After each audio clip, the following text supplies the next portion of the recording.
Keeping up with our motto that learning be a joy and teaching a pleasure, here we are with the remote teaching and learning process to bridge the gap. Happy learning, students. Let us continue with Chapter 5, Substances in the Surrounding, Their States and Properties. Today we are going to study the properties of substances. Properties of substances are as follows: brittleness, hardness, elasticity, fluidity, density, solubility, and transparency. Let us see all these properties one by one in detail. The first one is brittleness. Students, what will happen if pressure is applied on the substances like chalk, brick, or a glass? Yes, correct. These substances will break into small pieces or particles. So such substances are said to be brittle. And the property of the substance to break into small particles is called brittleness. The examples are glass, chalk, chocolate, the earthen pot, and a glass plate or a ceramic plate.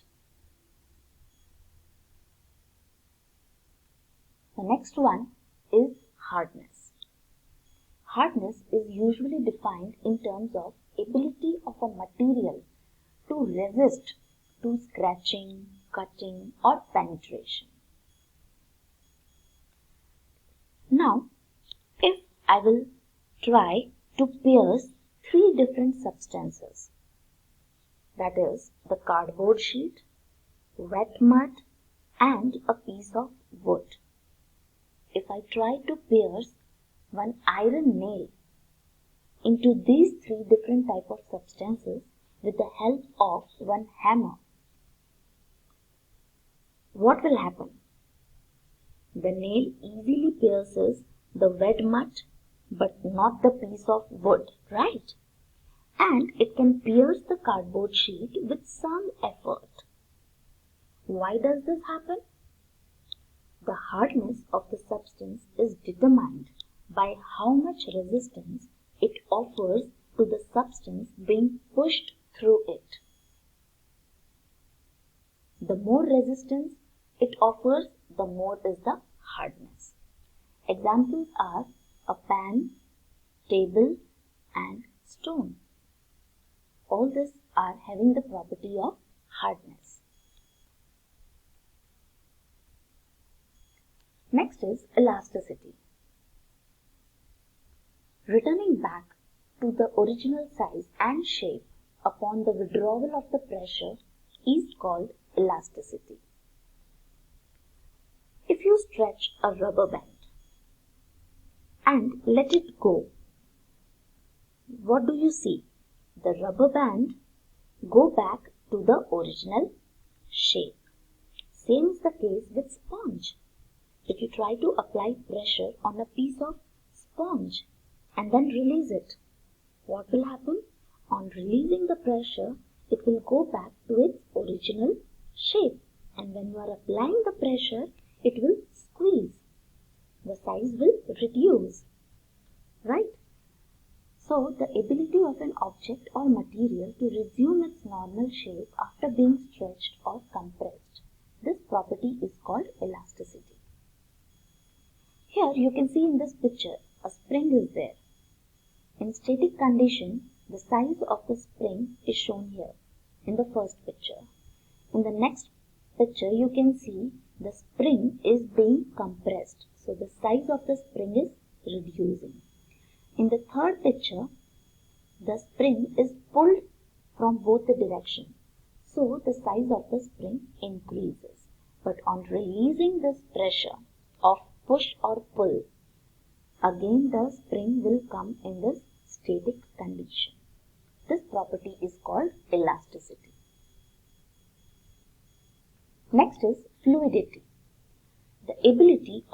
substance to flow down the slope is called fluidity. Examples are water and honey. They have the ability to flow, right? Now, take a flat metal sheet of the size of a notebook as shown in the picture. Now, holding it at an angle, put a drop of water and honey in different positions, in different places on the board. Now observe what will happen. They both will flow down the slope, as you can see over here. But which one will flow the fastest? Water will flow fastest because it is having the property of fluidity and it is very thin. So the flow of the water is faster as compared to that of the honey. The fluidity of any liquid is determined by how easily it flows. This picture shows the flow of 4 different substances: water, milk, oil and egg yolk. They all have different fluidity depending upon the thickness and how easily they flow. In order to understand fluidity,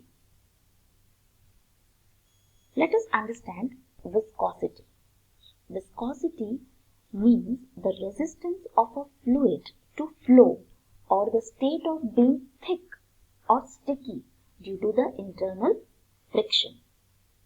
Means that if the liquid is thick or more sticky, it will have more resistance from flowing, right? So its viscosity will be more.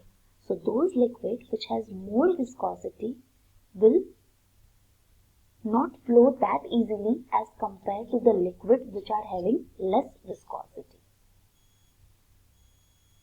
You can see over here water and syrup.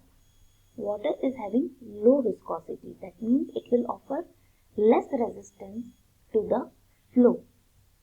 It is not as thick and sticky as compared to the syrup.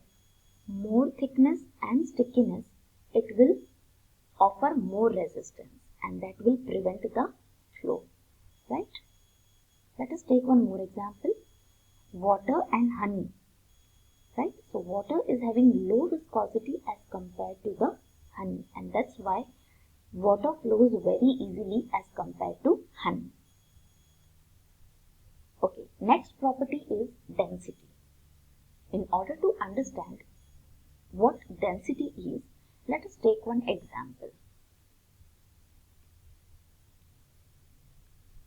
Here, 2 blocks are taken. They are of the same size, but they are made from different substances. The first block is made of wood and the second block is made of iron. They are having the same volume, means the size is same. The volume is 1 centimeter cube.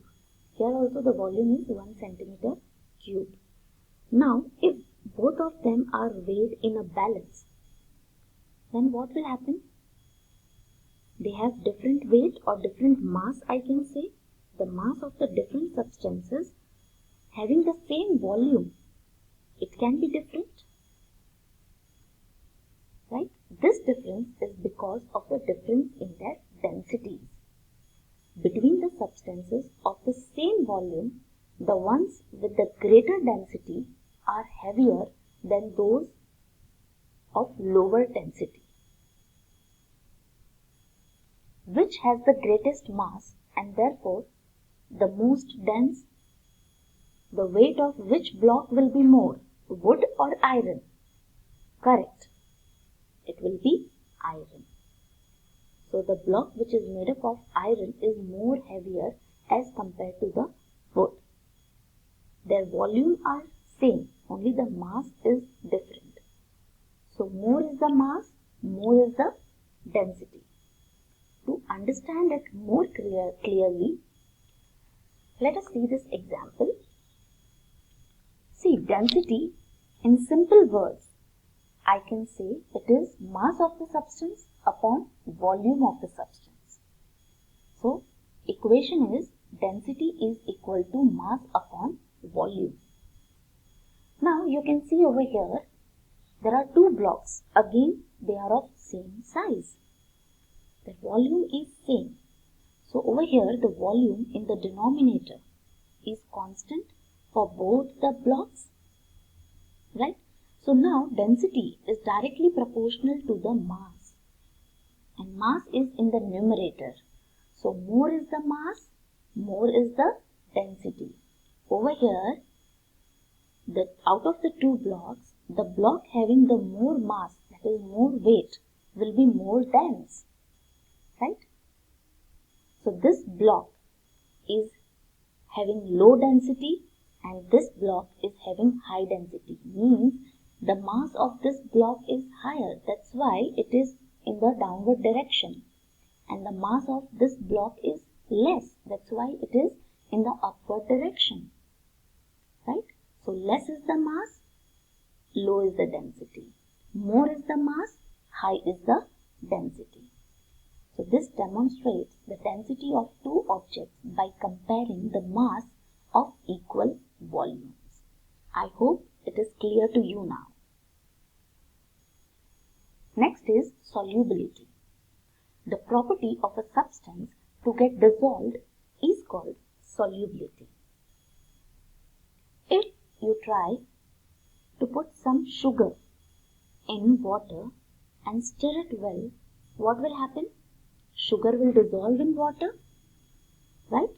So, the final sugar solution will be the resulting solution by mixing water and sugar. So, water is the solvent. The liquid which is there, it is solvent. And when you try to put some solid substance in that solvent, over here it is sugar. It is called solute. So, when solute and solvent mix together, they form solution. So, here sugar, it gets dissolved in water. It gets mixed with the water. So, sugar is soluble in water. Similarly, milk plus cocoa powder results into a cocoa drink, because cocoa powder completely dissolves with the milk. So, cocoa powder is soluble in milk. Whereas, if I will try to put some oil in water, what will happen? The oil will float over the water. So, oil is insoluble in water.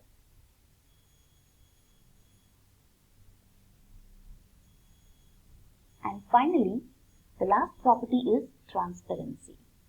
Transparent materials let light pass through them so that we can see clearly through them. This property is called transparency. In this picture, you can see the light from the bulb is passing through the substance. So, we can see clearly through that substance. Example of transparent substances are glass and some types of plastic, clean water and air. Here you can see this is the fish tank and you can see inside it because the tank is transparent. You can see across the window because the glass window is transparent. Here also this is the glass which is made up of glass, which is nothing but transparent, right? So, you can see through it.